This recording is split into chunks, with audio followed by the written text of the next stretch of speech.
Everybody, come on in and get comfortable for this incredibly inspiring speak by Mr. Michael Skolnik.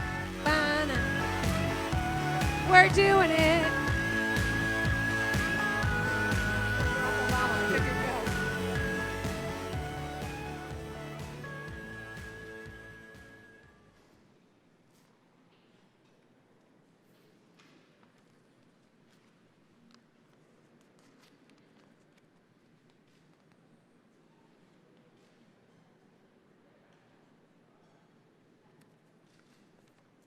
The line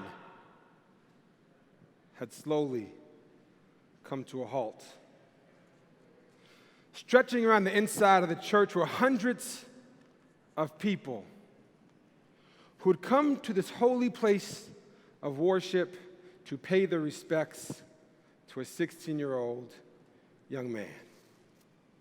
Outside on the street corner, this cold, crisp autumn day in Chicago, were a group of Muslims from the nation conversing about the windy conditions on the south side of the city. Inside this old yet rundown, beautiful cathedral, I sat 10 rows back for hours watching old people, young people, wheelchair-bound seniors, babies crying.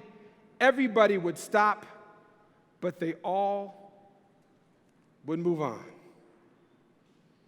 Then the line stopped.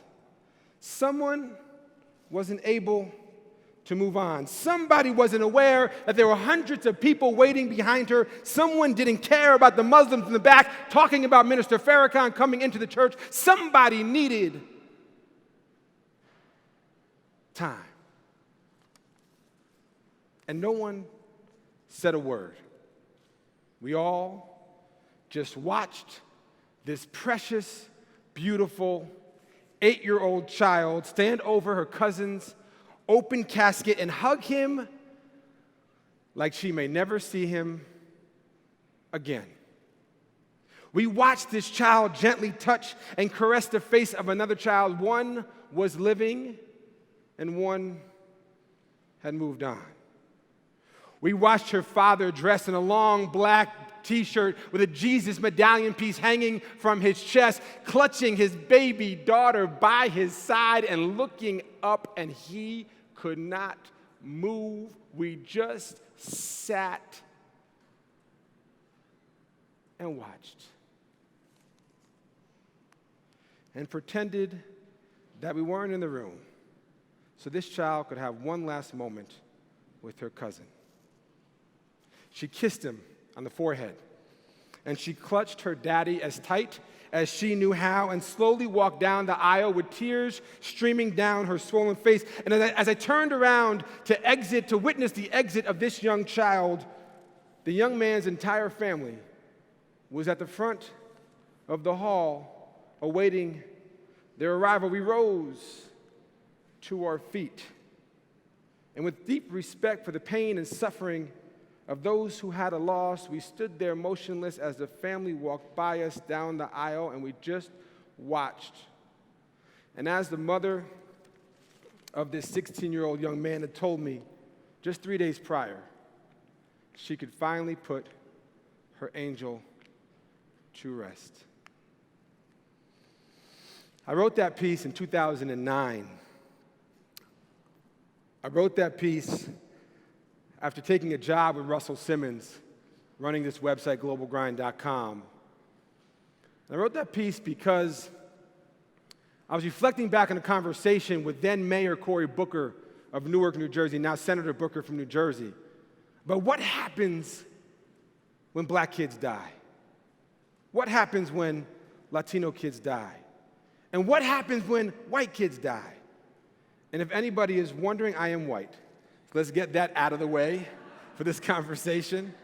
But when black kids die or Latino kids die, they're a number, they're a statistic, they're homicide 347 of the year. Or as I saw it, I was coming here on Maryland and Sahara, kids outside literally today on the corner in Las Vegas, kids holding a sign saying, please give us money so we can pay for the funeral of our friend who was killed last week. In this city, they become kids on the street corner begging for change so they could put their kids to rest.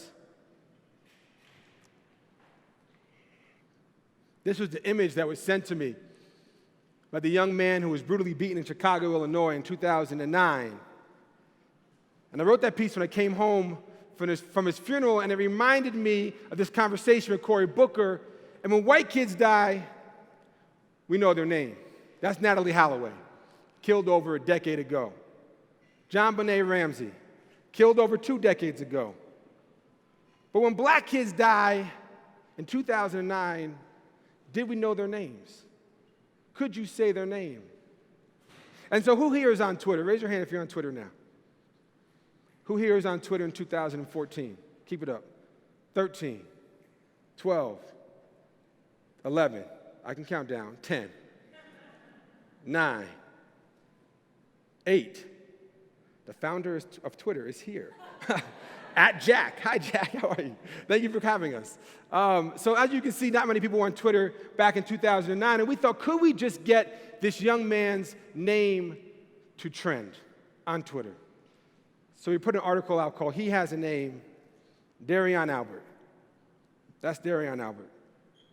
16 years old, coming out of a class in Chicago, and there's a schoolyard fight in the street, and he's walking through the schoolyard fight, and these 2 kids hit him over the head with a 2x4 and kill him.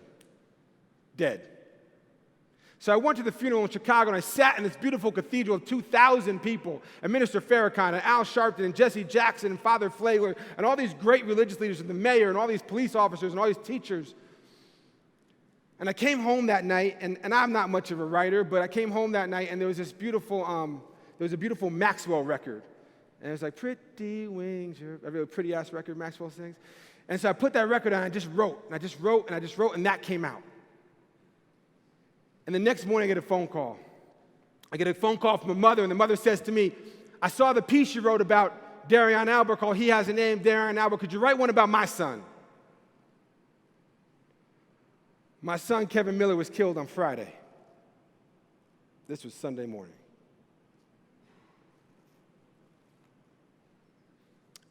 Ooh, sorry. He has a name, Kevin Miller. Kevin was coming out of school on a Friday afternoon with his friends. He's 13 years old. He was walking to the McDonald's after school with his buddies. A block away, 2 16-year-old kids get into a shootout a block away from Kevin. They shoot at each other. They miss. They hit Kevin with 1 bullet at the back of his head. Dead. We continue to write article after article after article by young people in this country who were killed just to give them some dignity in their death, just so we could say their names. I got called by a family in Detroit. The family in Detroit said, our daughter was killed by the police. Could you write an article about her? She has a name, Ayanna Jones. Could you just write something about her so folks remember her? Ayanna Jones, who here, anyone watch that show, First 48? I watch it, so I'll raise my hand. First 48, if you don't watch it, the first 48, the police will tell you that in the first 48 hours after a homicide, if it's not solved, it rarely gets solved. So they've made a show, First 48, it's the first 48 hours after a homicide. So in this particular night in Detroit, Michigan, the police had the first 48 camera crew following them. And they were looking for a guy who they thought had killed a 17-year-old kid. Now, they went to a 2-family home. The guy lived upstairs. They went downstairs. Ayanna Jones was asleep. Ayanna Jones was asleep with her grandmother on the couch against the wall of the front of the house, against the window. The police show up with video cameras and tape recorders and a big battering ram, and they knock down the door. They throw a stun grenade through the window. The stun grenade lands on Grandma. Grandma jumps up. The police jump in the house, guns raised. Grandma's like, what the hell is going on? Bop! 1 bullet in the head. Dead. 3 times the cop was tried. 3 times. Hung trial, hung jury, every time. Just last year, Detroit. She has a name, Ayanna Jones. We wrote story after story After story, 4-year-old killed in the Bronx. Heaven Sutton, Chicago, killed selling candy outside her house. Drive-by shooting. February 26, 2012, we wrote a story. He has the name Trayvon Martin. Just another story. Just another dead black kid, dead, child of color, dead Latino kid in America. We just wrote a story. Just put it out there. We might have written at that point 785 stories. We wrote this story, but something about this didn't seem right. Something about this felt like now it's time to challenge the system. Something about this just didn't sit well with us because the guy who killed him hadn't been arrested. And there was some law called Stand Your Ground we never heard of. Unless you lived in maybe Florida or other states where Stand Your Ground was a law. But even if you did, you still might not have heard of it. And so we went to work. I thought, as a white person, how can I enter this conversation? What can I do as a white person to be involved in this conversation in a more meaningful way? So Russell was in LA. I get in the plane. It's a Sunday night. It's a 9 o'clock flight. I'm going to sleep. I'm just going to relax. But I want to write something. I get in the plane, and they're waiting for one more passenger to get in the plane. About 2 weeks after Trayvon was killed.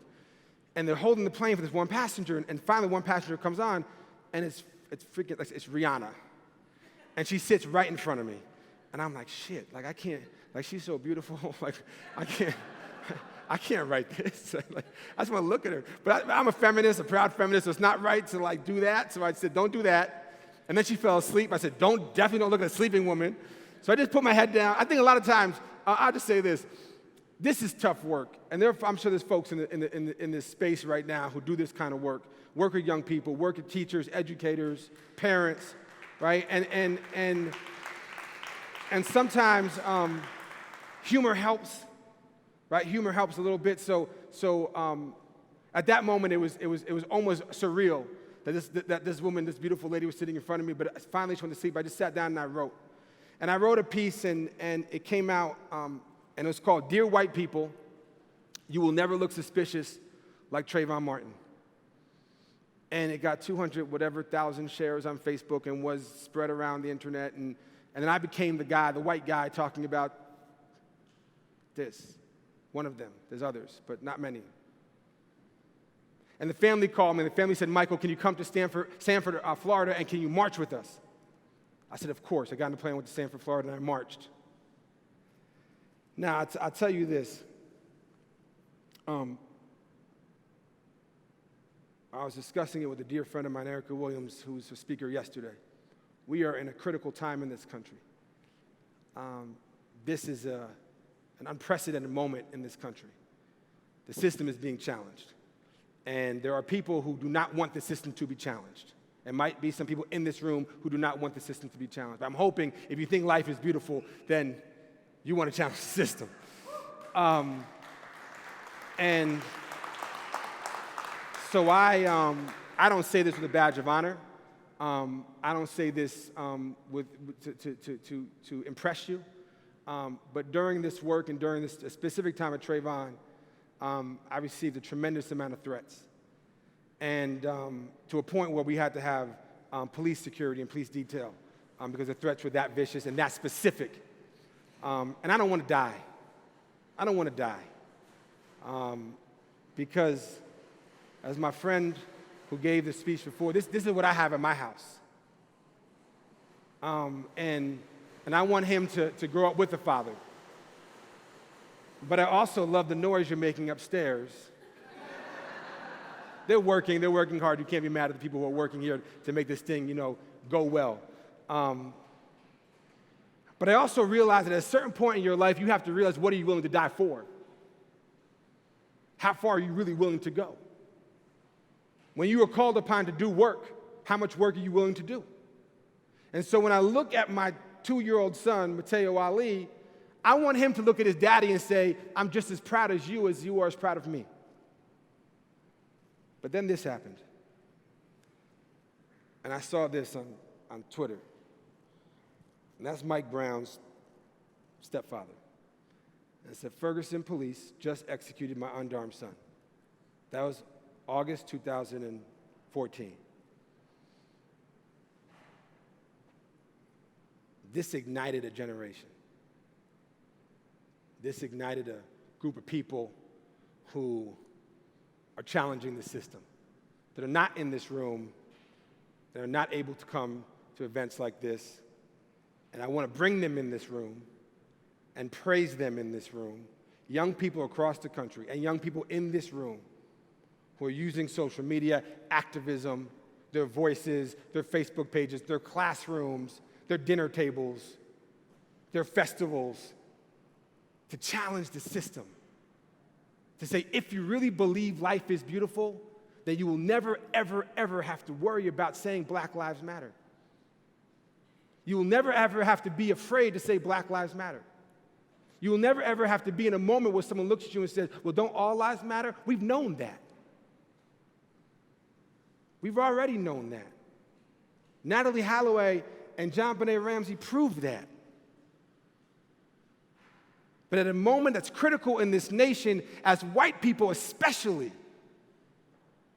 we should not be afraid to say her name, to uplift those who have passed. And if the least we can do in the memory of Darion Albert, in the memory of Aiyana Jones, in the memory of Kevin Miller, in the memory of Oscar Grant, in the memory of Sandra Bland, in the memory of Tamir Rice, in the memory of Trayvon Martin, of Jordan Davis, of Mike Brown, the least we could do is say their name. But if we are really truthfully going to push forward a nation of compassion and generosity and equity and equality, then everybody in this room will leave this space today and fight with every ounce of energy that we have in our bodies. We will scrape with our tooths and our nails to not just fight for the dignity of those in their death, but fight for the dignity of those who are living. Thank you so much.